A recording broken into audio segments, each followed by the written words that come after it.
Salam Malaysia Madani. Welcome to On the Table. We are broadcasting on RTM Click and MyTV's Berita RTM channel 123, which is also live streaming on YouTube. I'm your host, Mona Priya.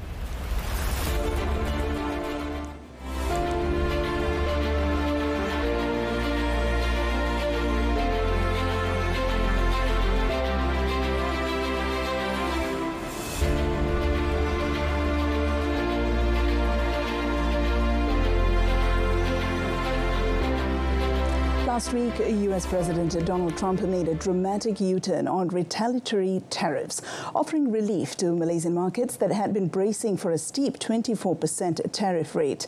Now, Trump announced a 90-day pause on the increased US tariffs for most countries, with the notable exception of China, now facing cumulative levies of 145%.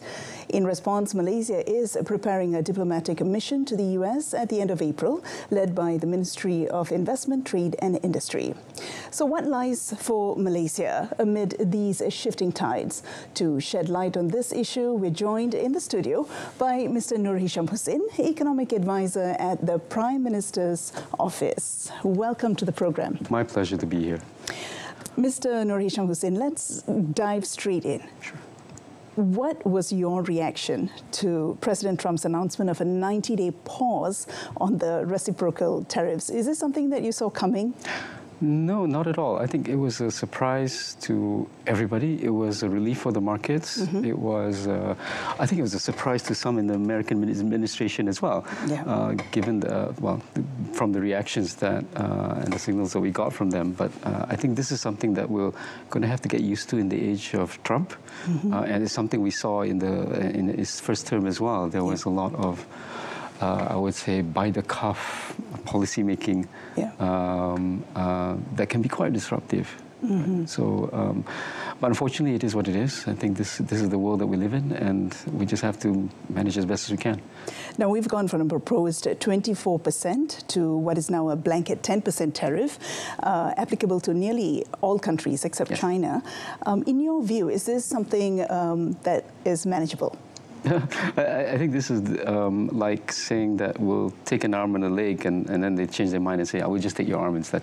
So it's a bit more manageable. It's not ideal. I think 10% tariffs were also something that are quite a bit higher than people were expecting. I think the fact that the tariffs are effectively universal, covering all goods, is highly unusual. And quite damaging, I think, for global trade. And to be honest, I think it's a little bit of, I would say, contradictory, I think, in terms of how American policy is being made, because on the one hand, they're saying that we want to reshore industries back to America. To the US, yes.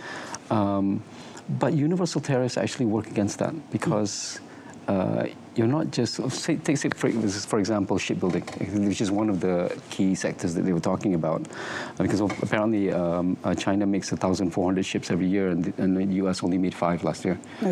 Yeah, you can apply tariffs to the ships, but you're also applying tariffs to the things you need to build the ships. That's right. So, which doesn't make sense from a policy-making perspective. So the correct way to use tariffs, I think there are good arguments for using tariffs, I think, in terms of... in certain situations. In certain situations, especially when you're a developing economy, you're trying to build up a manufacturing base or a service sector or what have you.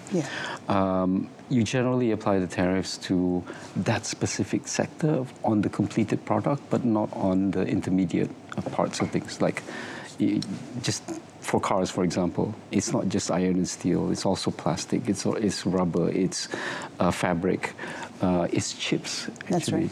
But the US has done a blanket approach to everything, so it's a little unusual. So this goes against all traditional economic I would say thinking, rational economic thinking. Again, so I think part of the way the Trump administration has approached this is really from an ideological perspective rather than from a pragmatic one. Right.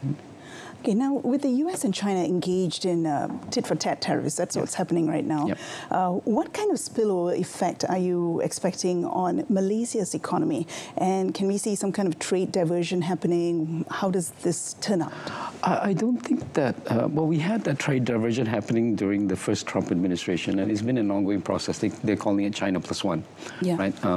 People have a manufacturing base in China, but they add maybe Vietnam or Malaysia or Indonesia as an alternative site, just in case Trump comes back and puts on all these tariffs. Yeah. And that's been happening. But unfortunately, given the, I think, I would say the uncertainty around policy making in Washington, people are taking a wait-and-see approach because they don't know what's coming tomorrow.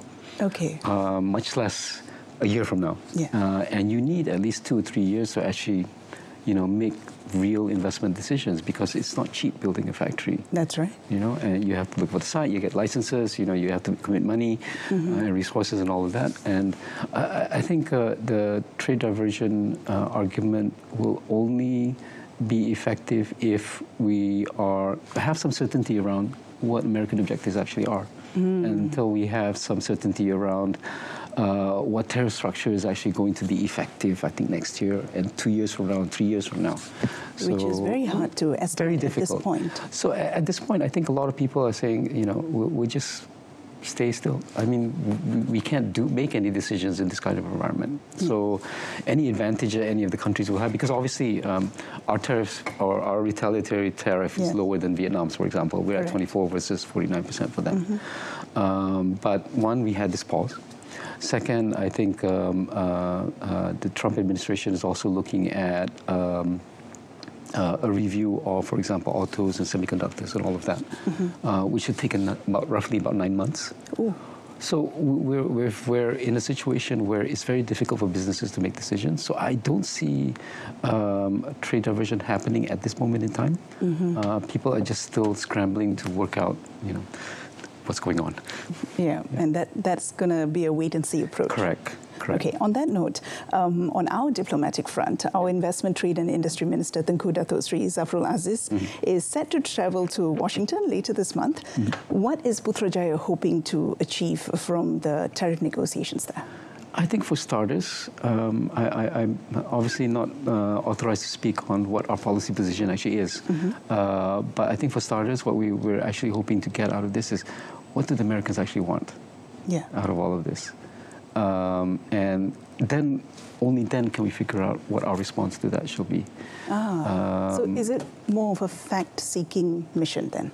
Well, it is. Well, on the one hand, yes, we're looking for some clarity, I think, on what the Americans want. Also, we're looking at specificity around what sectors are likely to be affected.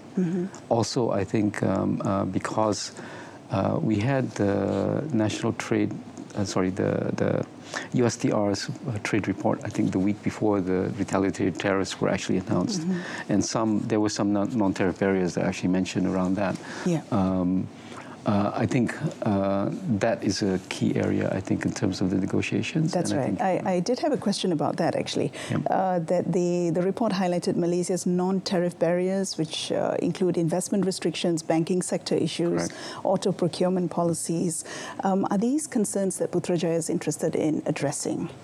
I would say that certain areas, well, let me put it very clearly. Our position is that a couple of things. One is that we believe in a rule-based multilateral trade system based around the WTO. That is something that we've adhered to for the last, multiple decades. It has been of enormous benefit, not just to ourselves, but to the rest of ASEAN and all developing countries. And it has been a benefit to the US as well, and for that matter, all developed countries. Trade benefits us all. There are downsides, and I think those downsides are things that we obviously can try to address. But there are issues of national interest that we can't budge from. Right? And regardless of what the American negotiating position actually is, we will need to look out for ourselves first. Right? And on that note, sir, Tunku Zafrul did state that the government's closely monitoring the trade tensions through the National Geo-Economic Command Centre. I'd like to ask you about that. Can you elaborate on the centre's role and how we are taking strategies from there? Right. So I think, of course, Tunku Zafrul is obviously the lead minister for this because he's in charge of trade and investment. But that's right. The areas that are likely to be hit cover a lot of ministries. For example, palm oil. For example, medical devices. For example, semiconductors.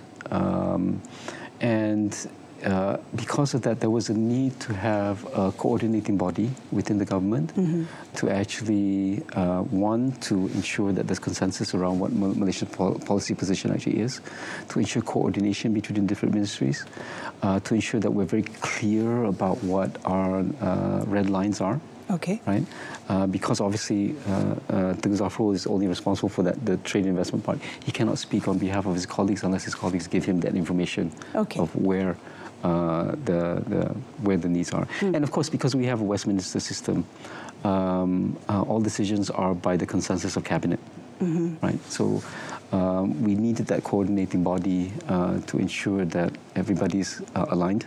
And that we speak with one voice, and to ensure that there's effective communication, not just to the Americans, but also to our own national, I think, our businesses, people who might be affected by this, make sure that we have all of that information in one place, and that we have a very clear, I think, idea of what we can negotiate on and what we can't. Okay, wonderful. Hold that thought. Mr. Nur Hisham will be going for a short break, and we'll continue this conversation after that. And we'll be right back after these messages. Stay with us.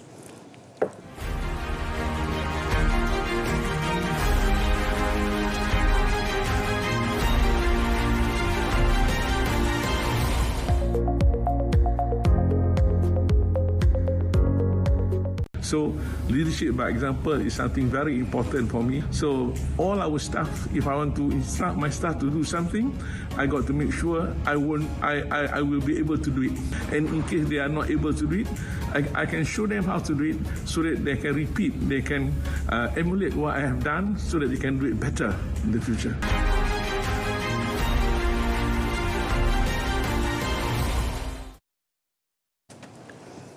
Welcome back. We are speaking to Mr. Nur Hisham Hussain, Economic Advisor from the Prime Minister's Office, on the topic Malaysia's trade strategy amid the ongoing global shifts.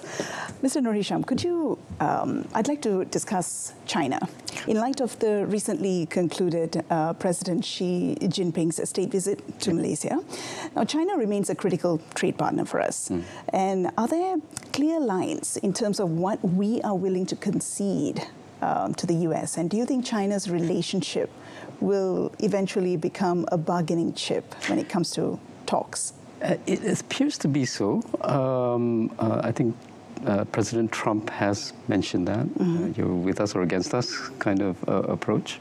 But I think that really ignores the geopolitical situation entirely. And for that matter, economic relationships between all the countries. The US itself is highly reliant on China for a lot of things. They supply something like 90% of the Earth's rare earths that are critical for the energy transformation, that is critical for semiconductors, that is critical for battery technology and things like that. It's very difficult to untangle or decouple such large economies from the rest of the world. China is the factory of the world, but they are also increasingly becoming a consumer of goods from other places.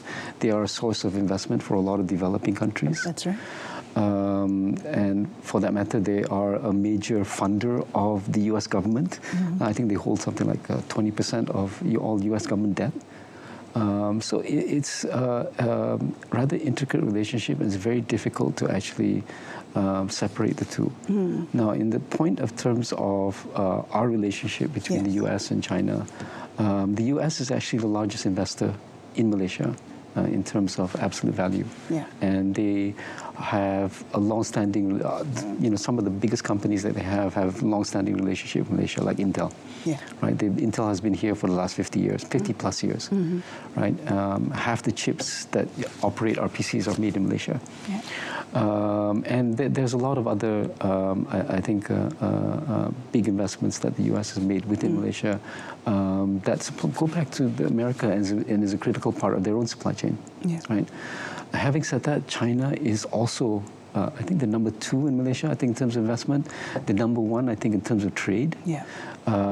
We actually have a trade deficit with China as well. But that, it's a mutually beneficial relationship. Yes. Right? And you can't just separate the two just like that. Yeah. And asking us to make a choice is like, I think that's a Hobson's choice. You can't really make that choice, And I think from our Malaysia's perspective, we're not here to take sides, right? And I think we're just here to develop our own country, ensure the prosperity of our own people. Correct. And I think the Americans need to understand that as well. Yeah. And it's to their benefit, for example, for a world that is prosperous and peaceful, right? I understand there continues to be tension between the U.S. and China, not just on the economic sphere, but also in the geopolitical sphere. Correct. And I think the geopolitical part is actually a lot more important, and the economics part of things is a sort of collateral damage, unfortunately. Okay. So we'll have to see. I think we do need to make the point to the Americans that we are non-aligned, we are neutral, right?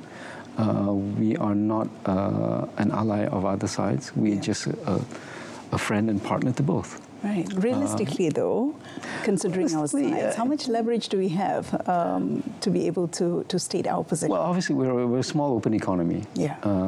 And they're more likely to focus more on China than on us, right? But I do recall that Switzerland managed to survive World War II without taking sides. Sweden managed to survive World War II without taking sides, right? So we have a stake in this conflict, so to speak. Yeah. But ultimately, we're not here to be a frontman for either side. Okay. Right? And I think to put us in that position is a little unfair. It is unfair. But you don't think it'll get to that point where we will have to choose between Washington and Beijing? I would say that they're over there and China's over here, right? Okay. And realistically, that regional gravity, so to speak, is actually quite important. Also, I think America's tendency now is towards more isolationism. Okay. You look at it from a longer-term perspective, right? They have tended to, they actually were very isolationist, especially in the 19th century and I think in the middle of the 20th century. I think it's only after post-World War II where they really engaged with the rest of the world. And if you look at trade from a U.S. perspective, America is 26% or almost a quarter of world GDP. Yeah. But their trade with the rest of the world is only 3% of GDP, world GDP. It's huge in absolute terms, but and I think what's happening now is that China's engaging with the EU, EU is engaging with China. That's right. Right? ASEAN is engaging with China, GCC is engaging with China. We're all talking to the Americans, but the Americans are kind of saying, we're building these walls. And we could see a future where, going forward, it will be the US and their sphere of influence really becoming a walled garden, and the rest of the world trading among each other. Because I think, in principle, what we're hearing from other regional blocs, like South America, like Africa, like GCC and China and ASEAN, is that we're all thinking roughly the same thing. If the Americans are pulling back, then let's talk to each other. Correct. Right? And on that note, since we are the chair of ASEAN right now, how big a role do you think ASEAN can play in all of this?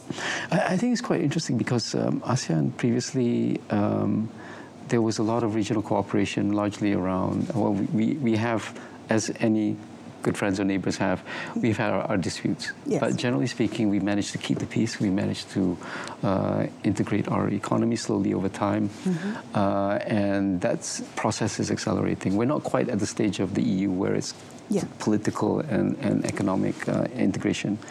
But I think this crisis has really emphasized the fact that the ASEAN itself is a significant economic bloc.